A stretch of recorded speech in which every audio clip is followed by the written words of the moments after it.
quando in cielo un angioletto non fa quello che deve fare, il Signore in una cella scura lo fa inserrare.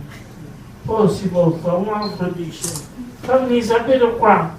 E San Pietro comparisce. E Signore, che novità?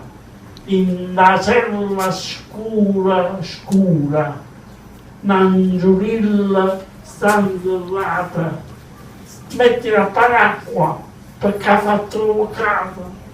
E l'angiolillo va dentro, fa sentire un solo mio. E il Signore dice: San Pietro, per sta volta non fa niente. Lo Signore dice Dio, ma la mese non è io, devi stare 24 ore.